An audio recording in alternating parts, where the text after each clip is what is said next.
No, I think you'll be busy, but invite people. Thank you, everyone, for tuning in. Today we'll be having Dr. Femi, who is going to be presenting Breech presentation, which is an important aspect of delivery of term babies. If my gynecology is still good, that's about 20% of deliveries may present as breech. So Dr. Femi would give us this presentation and talk about this in a case-based presentation, talk about most latest guidelines to support listeners. And so I encourage everyone to tune in. Without further ado, I would like to pass the mic to Dr. Femi to carry on with his presentation. Dr. Femi, over to you. Yeah, good evening. Thank you, Dr. Haja, for the opportunity and the platform. And I welcome everyone present to this presentation. My name is Dr. Femi, as seen on the screen. Today, we'll be presenting a case-based discussion on breech presentation using this outline overview of breech presentation, causes and risk factor, diagnosis and identification, management of breech presentation, complications and outcome. So the case is that of a 37-year-old gravida 3 para 2 alive who presented to her midwife for a routine antenatal visit at 36 weeks. She had no complaints. Early ultrasound done confirmed the gestation, and she had 2 previous vaginal deliveries. Um, on examination, the BP was 140/85 millimeter of mercury. Abdominal examination suggested breech presentation with sacrum not engaged, and the investigation done, urinalysis was negative, and which was a good result based on considering the BP, which was 140/85 millimeter of mercury. And ultrasound that was done, indication for the scan was suspected breech presentation. Gestational age confirmed by ultrasound was 37 weeks, 3 days. And the presentation of the breech was, the types of breech was frank breech. The hips was flex and knee straight. We'll still talk more about that in the course of the presentation. Estimated fetal weight was 3.2 kg. Placenta was high anterior. Liquor volume was set to the normal. For this patient, in this case, the woman should be recommended external evaluation as soon as possible with options for an elective cesarean section or possible trial of breech delivery if this is unsuccessful. The reason why this management option is being given will be seen as we go through the discussion. So, breech presentation is a form of malpresentation whereby the buttock or lower limb occupies the lower uterine segment. And there are 3 types of breech presentation: frank or extended breech, complete or flexed breech, and footling breech. Frank or extended breech is the one in which there's extension at the hip and also at the knee. It's actually the most common, which is represent more than 75% of cases. Complete or flexed is the type in which there is flexion at the hip and also at the knee, and this is less common. While footling bridge, which is the least common of the 3, it is one in which the foot actually occupies the present beyond the buttock. In terms of incidence and epidemiology, breech is said to occur in about 3 to 4% of term pregnancy, and at 30 weeks of gestation is about 14 weeks, is about 14%, and at 28 weeks is about 25%. So what are the risk factors for breech presentation? It can be classified based on maternal or fetal placenta. For maternal risk factor, uh, uh, it includes multiparity, uterine anomalies, and uterine fibroid. For multiparity, it because of the okay, for multiparity, it's because of the lax uterus, so it gives room for the fetus to maneuver as the fetus grows. So at some point, the fetus who assumes cephalic, who assume breech because of the lax presentation, laxity of the uterus. Uterine anomalies also. This is a case whereby there is structural abnormality in the uterus. So this will also prevent the fetus from having a normal could prevent the fetus from having a normal presentation. Uterine fibroid also the same as uterine anomaly, not giving the enough room for the fetus to manipulate. So, or the fetal or placenta factor includes prematurity. Like I said in the incidence, that at 28 weeks of gestation is about 25%. So, see that any baby delivered before time is at more increased risk of having of presenting in breech. So multiple gestation also will not give enough room for the fetuses to manipulate in the course of the pregnancy. Congenital abnormalities like the hydrocephalus also will prevent the fetus from having free room to manipulate in the uterus. Fetal neuromuscular disorder also not giving the baby enough mobility. Placenta previa, this is whereby the placenta occupies the lower uterine segment, so limiting the space for the fetus also. Polyhydramnios or poly or oligohydramnios. For oligohydramnios, the the fluid in the uterus is not enough for the fetus to manipulate, while for polyhydramnios, the fluid is more than enough, so the fetus also has enough room to manipulate itself such that it doesn't have a stable uh, position. So, what diagnosis and identification?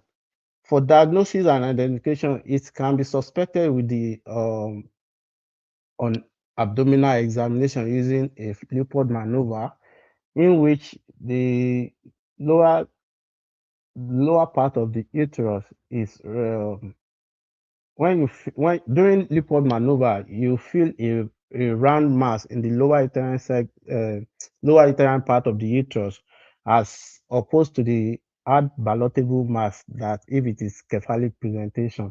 So ultrasound is a gold standard to diagnose breech presentation. It will tell us the breech type, the attitude of the fetus, and also apart from that, it also gives us the amniotic fluid volume, estimated fetal weight, which will also be useful in the management options. So management of breech presentation, or the management options can be classified based on the period antenatal and also in labor. So during antenatal, delivery mode depends on several factors, including fetal size, type of breech, and clinical expertise, with cesarean often preferred for safety. The management options available are external cephalic version, vaginal breech delivery, elective cesarean section. So for external cephalic version, this is a transabdominal manipulation of the fetus from breech to cephalic presentation with the aim of achieving vaginal delivery. The success rate is about 50%, and it should be noted that few babies revert to breech after successful external cephalic version. So external cephalic version should be offered at term from 37 weeks of gestation, but in nulliparous women, ECV may be offered from 36 weeks of gestation. So before this extracephalic version is done, patient will have been counseled on the success rate and also the possibility of reverting back to breech after successful external cephalic version. There are some contraindications to external cephalic version, like fetal abnormality, like hydrocephalus, which will prevent um, effective manipulation. Placenta previa is also a contraindication to it. Oligohydramnios or polyhydramnios is also a contraindication. History of antepartum hemorrhage is also a contraindication to external cephalic version. Previous cesarean or mammectomy scar on the uterus. Though some studies have shown that the risk when involving with one previous scar or mammectomy scar is not more than the risk when it is a virgin uterus. And the scar we are talking about in this patient is the lower uterine segment scar, not the classical scar, because classical scar is an absolute indication, a contraindication rather. In multiple gestation also, that's a contraindication to external cephalic version. Preeclampsia or hypertension is a relative contraindication and plan to deliver by cesarean section. So risk of external cephalic version, it could result in placenta abruption, premature rupture of the membrane, cord accident, transplacental hemorrhage, and if because of this, if we are dealing with a rhesus negative woman, such would need to be given Rogan, which is an anti-D antibody. So fetal bradycardia could also occur and also result in emergency cesarean section. It is worthy of note that before this can be done, the external cephalic version should be done in a center with emergency cesarean service and also the also necessary services that are needed for emergency cesarean section, like blood transfusion service, neonatal backup also. So if external cephalic version fail or is contraindicated and cesarean section is not indicated for other reasons, then pregnant women should be counseled regarding elective cesarean section and planned vaginal delivery. So what are the prerequisites for vaginal breech delivery? Said that the breech types is important to make decision on whether the patient will be allowed for trial vaginal delivery or not. So there should be no evidence of ectopelvic disproportion. Okay, for the breech type, it shouldn't be footling, but if it's frank or flex breech, those can be allowed for vaginal delivery, and also estimated fetal weight less than 3.5 kg. So there should be no evidence of hyperextension of the fetal head, which is I'm trying to remember the term for it, but I can't remember for now. And fetal abnormalities that will preclude safe vaginal delivery, which is severe hydrocephalus, should be excluded. So I have a table here, which is Andrews Breech scoring system, is to show which patient will be allowed to have a vaginal delivery or will be planned for cesarean section ab initio. So it contains about 6 items here. We use parity. So and the patient is given a score of 0 if is a nullipara. If he has had one paros experience, it's given 1, and 2 or more has 2 scores.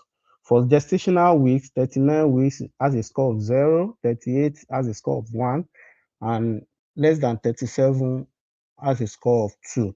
For estimated fetal weight, this is in pound, but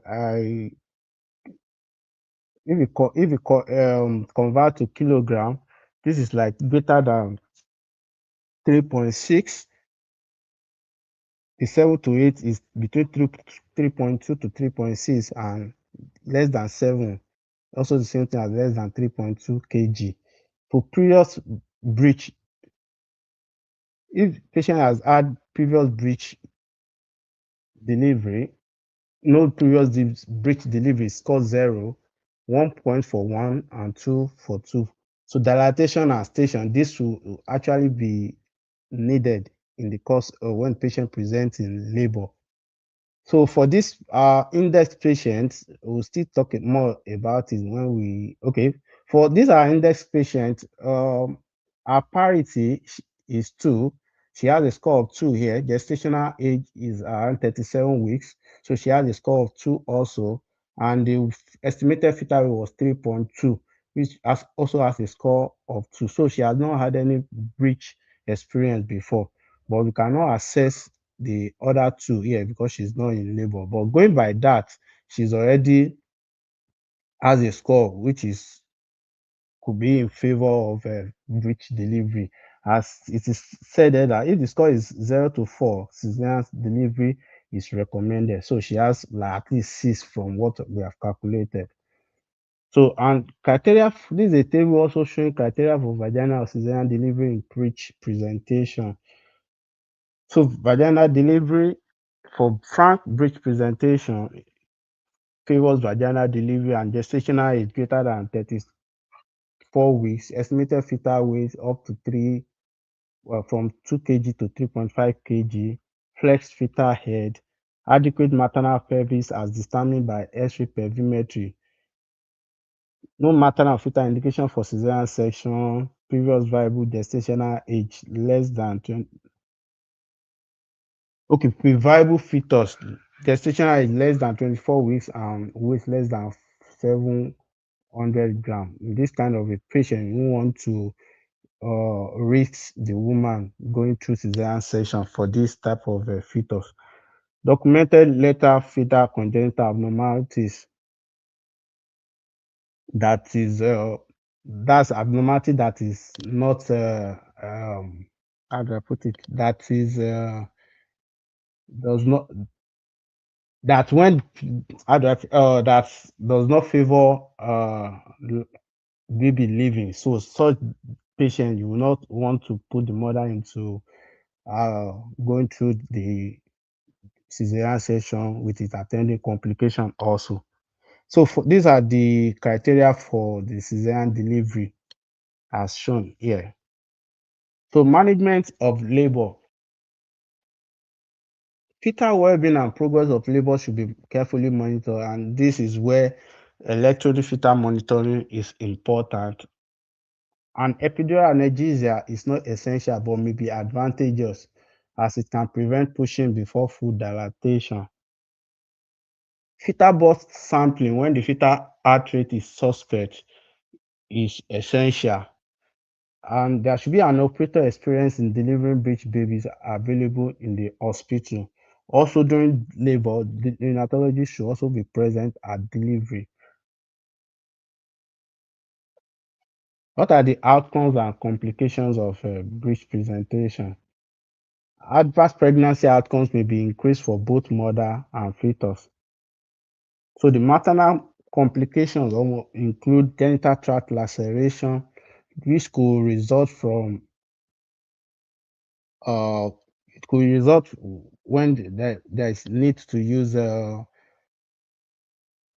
instrumental delivery, and also result during when there is excessive manipulation in the course of the delivery, especially of the fetal head and body. For postpartum hemorrhage could also occur, and this can stem from the genital laceration, and they could also stem from uterine atony. And maternal infection, genital infection could also be a complication, and this could also result from the manipulations involved during the course of the delivery of the fetus.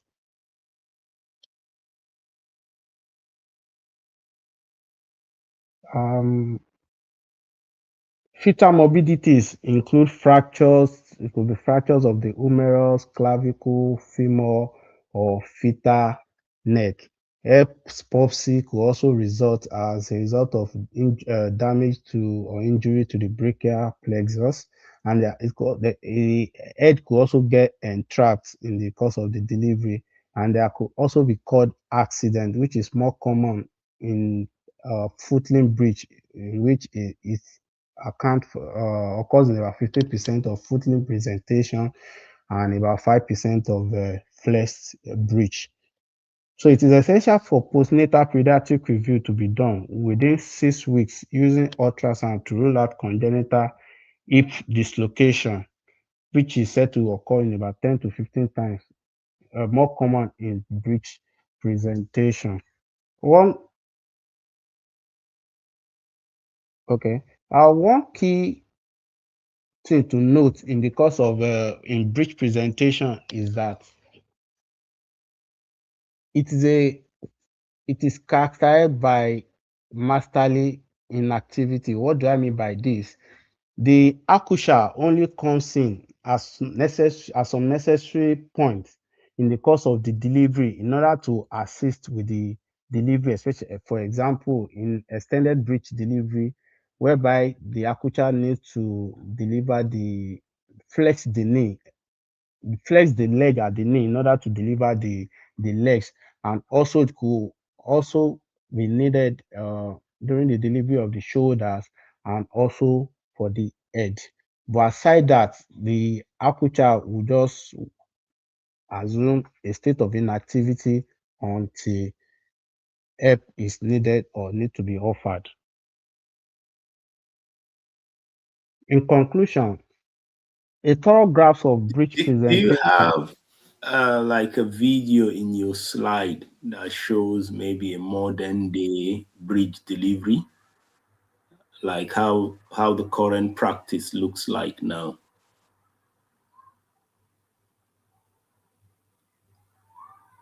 Can you hear me? I Yeah, I can hear you. I did add some video, but I there is no way to put it in the presentation. I don't know. You sh- oh yeah, you should be able to put either online or physical, I think, because it would have been really good to see, what they do now.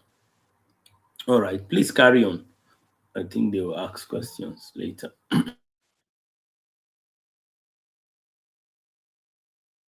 To reduce or prevent the complication associated with breech presentation, it is essential that the delivery be conducted by an experienced obstetrician, and optimizing diagnosis and management enhances safety and outcomes for both mother and baby during childbirth. These are the references: obstetrics and gynecology, 100 cases, obstetrics by 10 teachers, Williams Obstetrics 23rd edition, current diagnosis, obstetrics and gynecology, and also some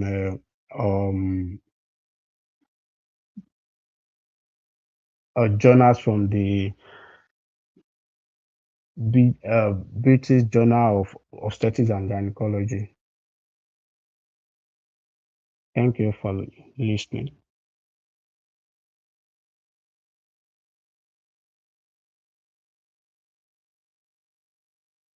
Thank you, Dr. Femi, for your presentation. You mentioned akucha. What does that mean? Yeah, Akucha is the word used for person taking delivery. Is that like is it a modern word in current?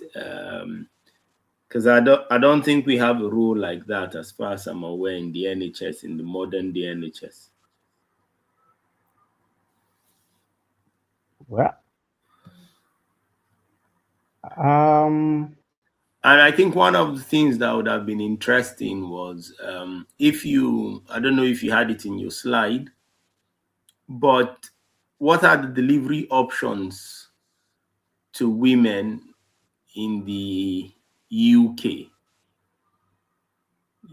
Talking a bit about that would have also been quite interesting. Um, okay. Yeah, maybe home delivery, water delivery. How's those things coordinated? Because that's really one of the part of the other helpful part of the clinical gap. The things you would encounter in an NHS role. I don't know if you had a look at that, but if you did, then it would be useful. Yeah, because breech delivery or presentation is actually qualifies to be an high-risk pregnancy. Such kind of pregnancy will not be allowed to have especially home delivery. As I said earlier, that the presence of an experienced obstetrician is needed in the delivery of such a patient. So such may not be able to have home delivery, and also because of it attending complication to mother and the baby, especially the need for hospital-based delivery is needed so that any complications that may arise may be uh, dealt with promptly. Okay, good, good, good, good. Okay, I think that's amazing, guys. Questions for Dr. Femi or obstetrician Femi? Questions, clarifications. I think you had a wonderful session. Questions, guys?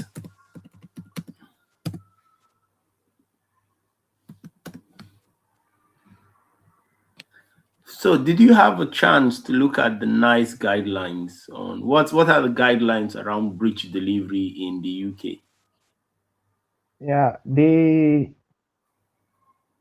guideline I saw was the Green Top guideline, though I'm not sure if there is any latest, but the one that was sent and I saw online by is I don't know the post they call him, but one of okay, probably let's say a senior person in the NHS here in O&G.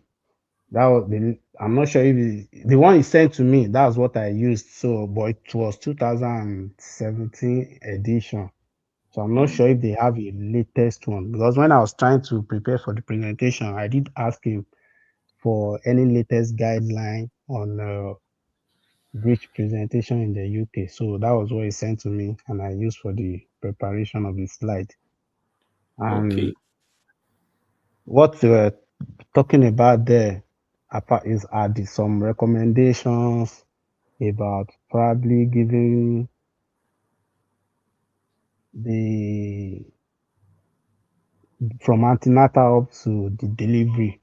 So the recommendation for external cephalic version, if it's not contraindicated, recommendations in labor such that analgesia may or may not be given depending on the need. Also for recommendations that um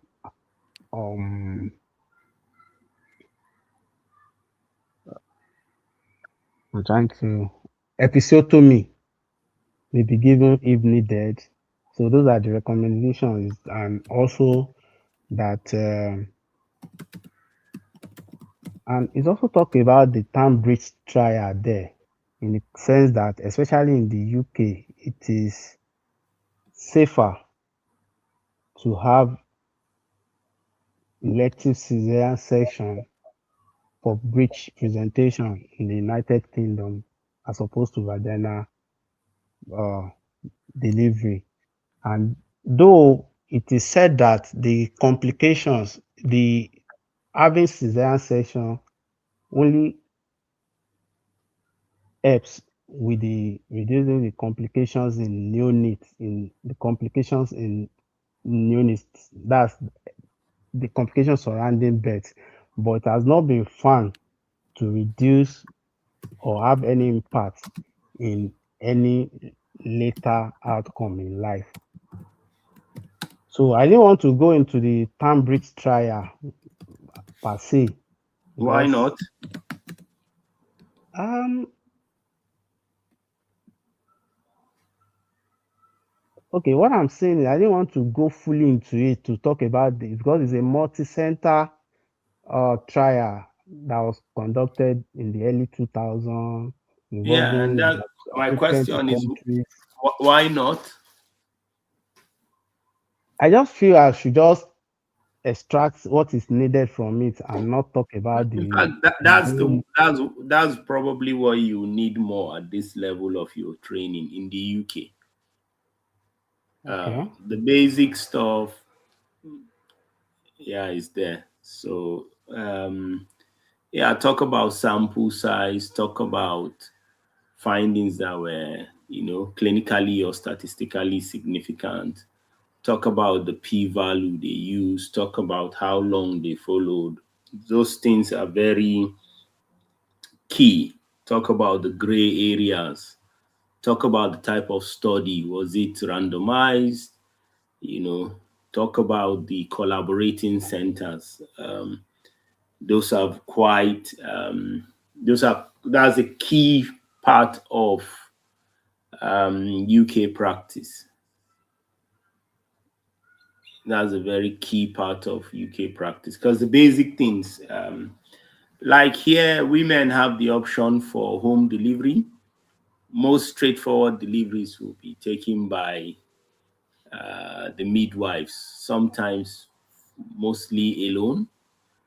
If there's a clear cut complication or so, then the obstetricians get involved. There's some differences between what they do here and what you may find, but I mean, it's not, I don't know the subject that much, so I may not be able to talk too much. It's not general surgery. Yeah. of okay, so yeah, but I would encourage you guys to talk about. Someone has asked a question for you. okay. How do I Uh, see the question? so the question is on your question tab, but I'm going to put it on your screen.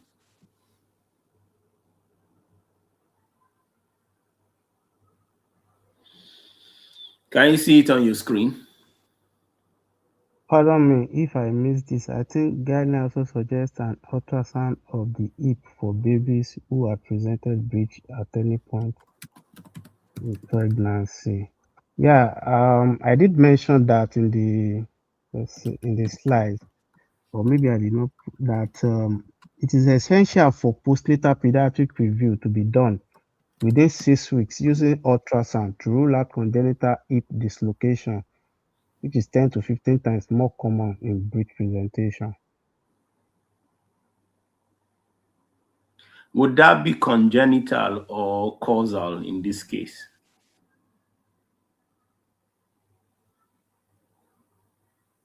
Um, yeah, I think it's going to be causal in this case because during I think it will stem from the inability of the That they are pulling everywhere. That's probably where they, but I'm not a yeah. specialist in the Yeah, area. for So this one too, I'm just trying to reason it out, but I'm trying to look cool it because I didn't see anything as per congenital if dislocation that proud that is probably related to pregnancy, but I think it should be related to the management options and also from the inability of the fetus to probably um, express its mobility potential in utero and also the attending complication from delivery. okay.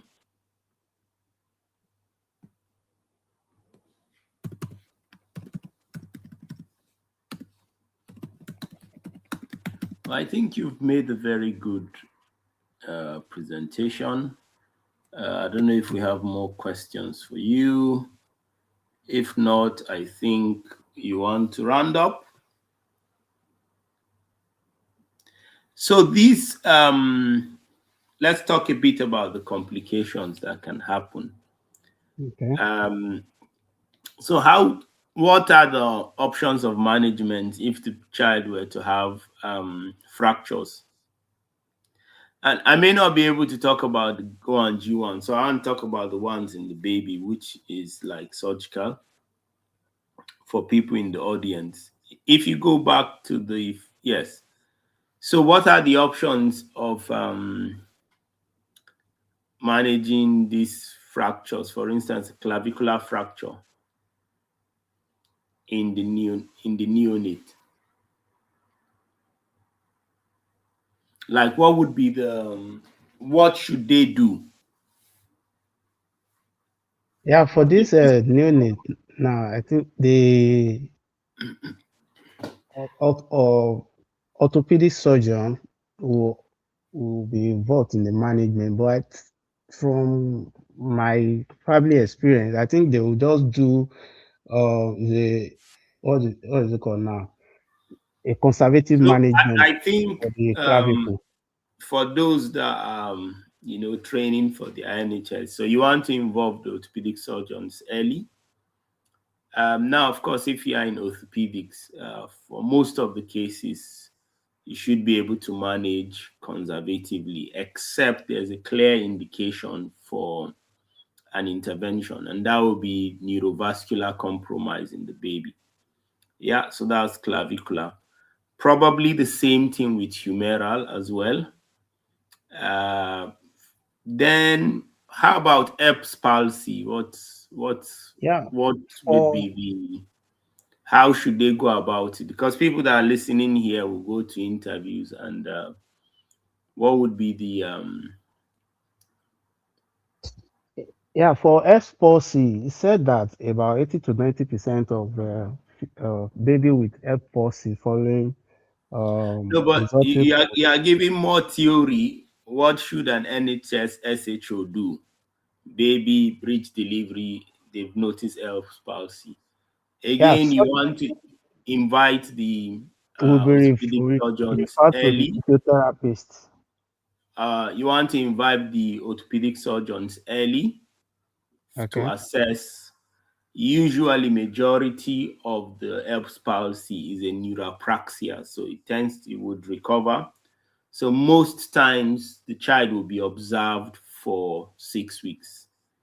After 6 weeks, if there's neurological deficit, it would depend on the extent. Then, of course, physio is part of it, but then they may consider, is there a need to explore? But the main question is for someone starting their NHS career, Erb's palsy, involve orthopedics colleagues early or involve a neurosurgeon early. If you have a pediatric neurosurgeon, that's better, pediatric or orthopedic neurosurgeon, and oftentimes manage conservative in the first instance.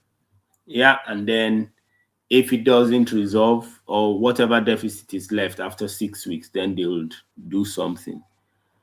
Head entrapment, I don't think it has anything to do with me. Uh, that Um, is from the breach itself, yes. not the delivery stuff. So So I think the other thing to add is this is a very multidisciplinary area, isn't it? You need the yeah. pediatricians, you may need the orthopedic surgeons, you may need the neurosurgeons, you may need the physiotherapists, depending on the outcome. That's for the child side. If you go to the mother side, they can have significant perineal tear. So if they have severe genital tract laceration, grade 3 and 4, so how would someone SHO in the NHS, how do they go about that? Okay. For a patient with significant genital tract laceration, um, though I may not be able to speak how they go about it in the NHS, but what is done is actually that the a senior obstetrician will need to be involved, as this going by the classification of the genital tract laceration, which if it's getting to stage 3 now or type 3, involving getting to the anus. So this may involve senior obstetrician So and generally, in the UK guideline, you need to involve the general surgeons from grade 3. I know in Nigeria they say senior. Don't do that in the NHS. Yeah, you just get yourself in trouble. So once you have grade 3, you would involve a general surgeon. Specifically, you need to get the colorectal surgeons involved. If there's involvement of anything urological, then you need to get the urologist involved. So from grade 3 and 4 in the UK, generally the repair is done by the general surgeons, colorectal general surgeons, in almost any center. That's their standard practice. So these are some of the, you know, um, conversations that you have here. And then I think also maybe for future presentations, it's useful to review like key papers that, for instance, look at when grade 3 is repaired by an obstetrician versus a colorectal surgeon, when grade 3 and 4 is repaired by just any general surgeon on call, or an EGS general surgeon versus a colorectal surgeon, and joint repairs. Because, like I said, the practice in the UK is very, very evidence based. So they are looking at is there any statistical significance that informs these guidelines? okay. Though fine, I just have an observation or something. Mm-hmm. I have a relative here in UK that got that delivered and had, I think, stage, is it type 3? I'm not sure, type A or B perineal tear now, but I think it was repaired by the obstetrician. But like you have said, the standard pro, I'm not sure. Maybe the hospital protocol. So the reality is, let me just explain it to you. How many times do you think I do a vaginal exam in a year as a surgery registrar? I don't know. I don't think I've done one since I moved to the UK over 5 years ago. Okay. So the reality is, how many times do they do proctoscopy? How many times do they use Heisenhammer? So it's the principle of the NHS is they tend to encourage the things you do often. So even if you are a general surgeon, if you don't do bombs enough, you would not get the plane. You may not get the sphincter. Of course, it is different if it's a district general hospital. We are not sure for the classification. But if something is going towards the anus and all of that, sphincter may be involved. That's a highly litigious place in the UK. You get me, except maybe there is bleeding or whatever. But the reality is the person that often does those procedures. Because if you are a colorectal surgeon, week in, week out, you get me, you're managing sphincter. Yeah, Okay. you can tell internal, you can tell external sphincter. So that's the way the practice is. Now, rumor, it doesn't sound, I think it's more around grade 2. I'm not sure that there's, in fact, many gynae surgeons that I know wouldn't even think about it.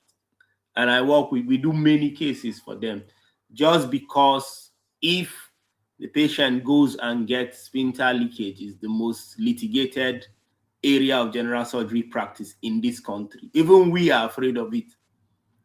Hello? I can hear you. Even we, when you are doing hemorrhoid surgery, we are afraid of it because patients are very unhappy. They leak feces, they leak flat flatulence. It messes up their life. They would sue and sue. Like he's doing the mannequin. So, Sorry. generally, I mean, for those coming new, if you are a registrar, don't repair it yourself. Hello? Like I'm I'm here with giving you. you my warning. If you are a registrar, call the general surgery registrar and do it together. Let him be in the room so that he can at least vet that you've done the right thing. Otherwise, if things don't go the way, um, eh, UK, it's the most litigated area. Hmm?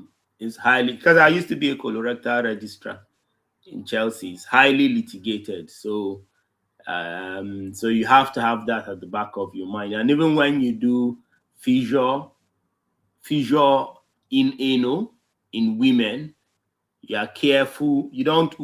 In fact, we rarely offer syntorotomy now in the UK.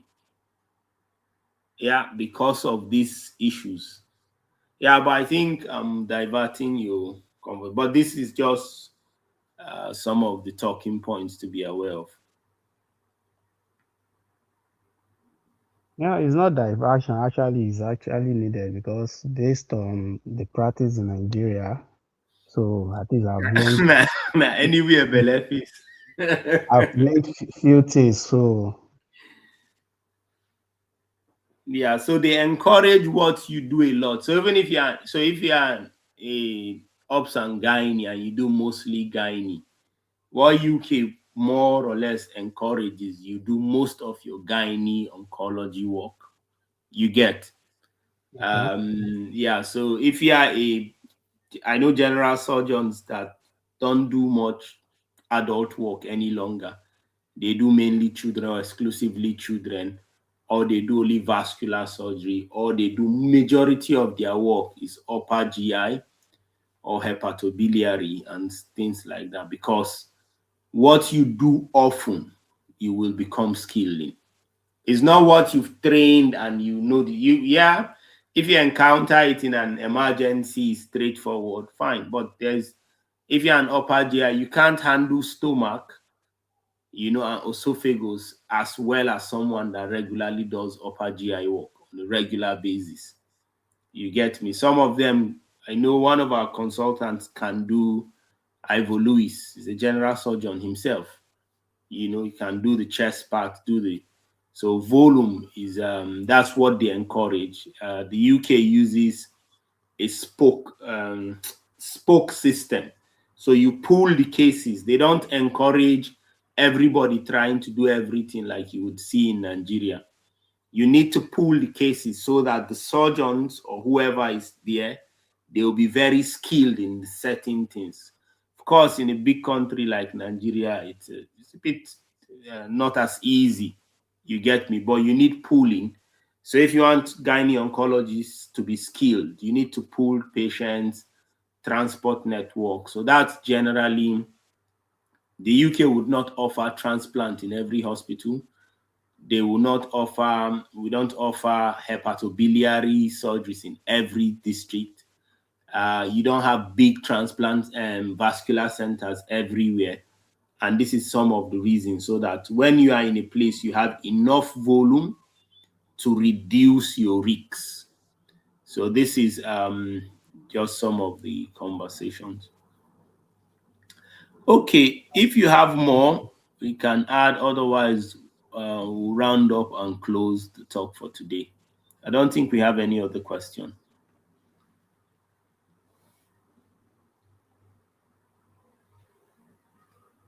Dr. Femi? I'm here with you. Yeah, any other information, or are you happy for me to round up the session? Yeah, I'm happy. Yeah, thank you everyone for tuning in today. It's been an exciting and educational, and I hope it was educative for you guys as well. We had Dr. Femi, who had gone through a very rich presentation about breech delivery, and we've tried to add UK context to what is shared. And do take these lessons, research them, try and understand them, and then apply them, of course, in your interviews and also as you read and develop. Thank you, everyone. And this is all from us. Good night.